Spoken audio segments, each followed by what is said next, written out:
Hello everyone and welcome back to another episode of my Pokemon Black 2 Wi-Fi battle matches. It's been a really long time since I last uploaded one of these videos, and since I was scrolling down my videos on YouTube, but I decided, you know what, it is about time that I just go to Smuggle Forums Battle Finder and find myself a match. Now this match is an OU tier match, and it is against Haxxhatred.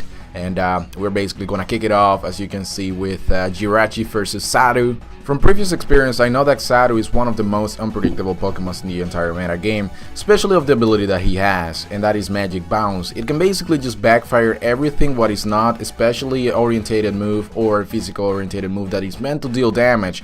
It backfires at you. So if you go for the Stealth Rocks or something like that, it will always go back to your place, and instead of you setting up the Stealth Rocks, he will be setting the Stealth Rocks on your side. Now I know that these kind of Pokemon usually also tend to use Trick. I decided to lead up with my luckiest. He gets my Choice Band and I get his Choice Scarf in return.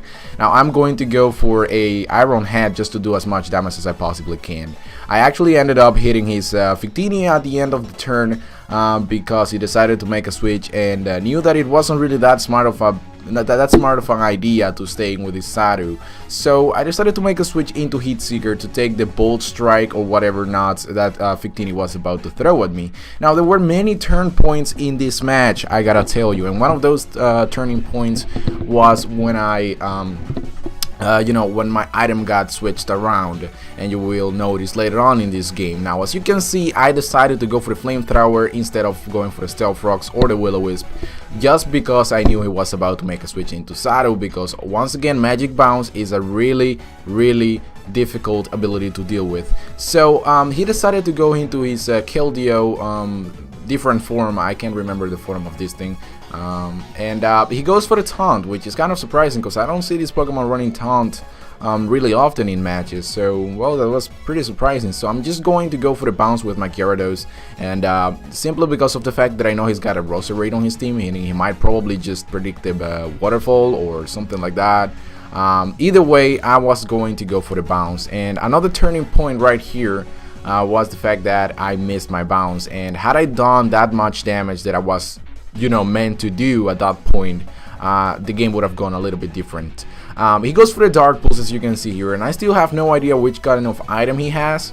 But judging that he goes for the Draco Meteor at this point means that he's not locked into Choice Band, Choice Scarf, or Choice Specs.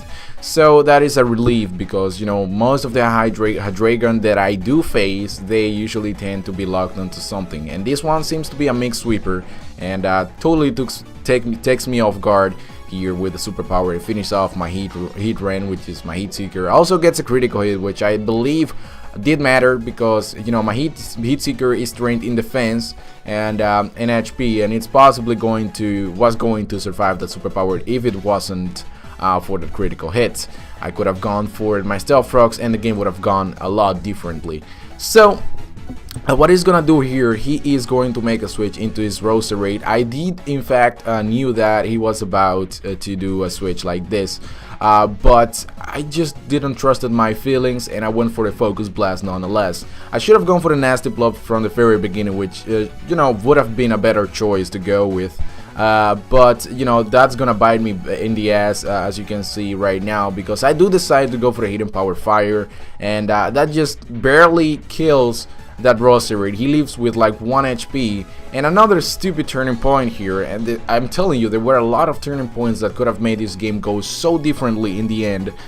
He goes for the Stun Spore and he doesn't miss. I mean, the last time that I checked, Stun Spore is not 100% accuracy, right? So that's pretty annoying, but it's okay. He paralyzes my Eye Legend, which of course is one of the biggest sweepers that I have on my team, and that is definitely going to bite me in the ass later on, because this thing is not as fast as it's supposed to be. Was I fast enough? I could have gone for a Focus Blast and finished off his Hydreigon right there. But I don't really need to go ahead and protest against what happened here, because I do in fact end up finishing off his Roserade, which is one of those Pokemon that most of the time do not want to die no matter what you use. So my Eye Legend is gonna go down as I bring out my luckiest. If you remember from the very first turn, he tricked me a choice scarf. So I'm basically faster than anything on his team, but I do in fact lack the amount of power that I had with my choice band.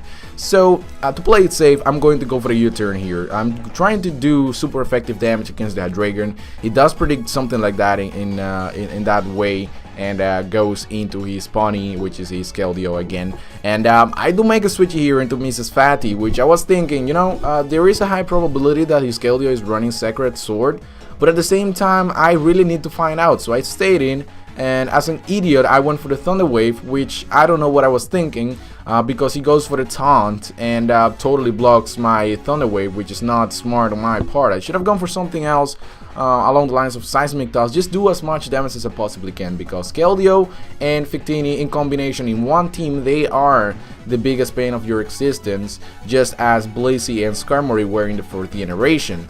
So he's gonna go for the Sacred Sword here, and he's gonna do more than 60% damage, and that is a lot of damage. I won't be able to recover that with the Soft Boiled, because 1, I am taunted, and 2, I won't really get a chance from him for me to recover or use Soft Boiled in the process. So what's gonna happen here, I am basically forced to make a switch, because if I do stay in, he's gonna go for another Sacred Sword and he's gonna finish me off. So my plan here was to bring out my Gyarados, intimidate him, and get his attack stats -1, so that a Sacred Sword would do less damage than it usually does. Now you gotta keep in mind the Sacred Sword, even if it's not super effective, it's actually stabbed by, you know, the typing of Keldeo, which is Water/Fighting. And you know, it's still gonna do a pretty nice amount of damage. Now as you can see here, he's gonna decide to go for the Ice Wind instead of the taunt. That was a very smart move on his part, because had I decided to go for the Dragon Dance, you know, predicting him to predict me going for a physical attack, it still wouldn't matter, because the thing is, Dragon Dance, it needs to go up in attack and speed. If you only get the attack boost, Gyarados is not going to go anywhere. So having Icy Wind used against Gyarados is pretty much nullifying the effect of the +1 speed, therefore just wasting a turn, you know, if you know what I mean. I hope you understand what I'm trying to say. But in any case, what's gonna happen here, I'm gonna go for Earthquake, and I'm gonna try to do as much damage as I can against the Keldeo. He's gonna go for the Sacred Sword and finish off my Dragoon, aka Gyarados. It's a shame, because that, you know, that Keldeo is wreaking havoc in my team. Like, he is destroying everything that I have. So I'm going to bring out my raw power. I know that his most powerful move could be Hydro Pump, but it might also be Surf. So I took the off chances, you know, I took that opportunity to go for the Swords Dance, you know, risking the fact that he might have, you know, Hydro Pump and finish me off in one shot. But he had Surf, and I'm really glad about that, because now that I have gone for the Swords Dance and I'm at +2 attack, I can basically go for the Bullet Punch. And even though it's not super effective, it's still going to be enough to take him down, because if you keep in mind that Scizor has the ability Technician, which also boosts the attacks that are lower than 50 or I believe 60 base power, it actually gets a boost. And it's also a stab move, it's still gonna do a lot of damage. So Keldeo goes down as he brings in his Victini. I do a pretty nice amount of damage, which I was actually predicting more.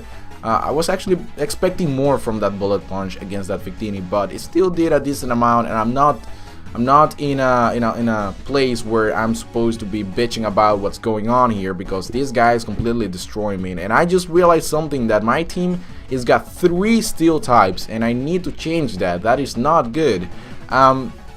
So what's gonna happen here, I'm thinking of a plan, because this is the last plan. I need to retaliate right now, otherwise I'm gonna lose this game. It's 2 versus 3. He's got his Hydreigon, his Tyranitar, and his Victini. I got my Jirachi, my Blissey left. What I'm gonna do here, actually what I was thinking that could work in the end, it could work, it was a possible and the best choice, the best way of working at this point was this. Going for the U-turn, alright? It doesn't matter if he decided to stay in with Victini or went for Hydreigon. U-turn would do a decent amount of damage, where I could bring in Blissey and Deathfather Blissey and go back into Jirachi. Since I still am holding the Choice Scarf, I'm still faster than anything on his team.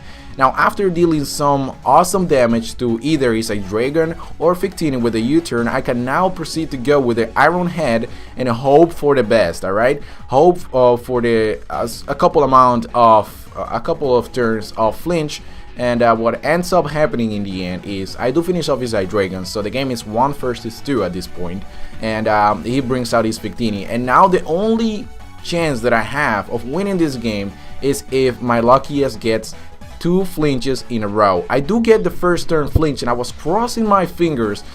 Had I gotten a second flinch, I would have won this game, because I know that Ironhead would have taken out his Tyranitar in one shot, and if not, there was still the possibility of me getting another flinch, which unfortunately in the end did not happen. On the second turn, he's gonna retaliate and go for the Ficreate, destroy my luckiest, and seal off the victory with 2-0.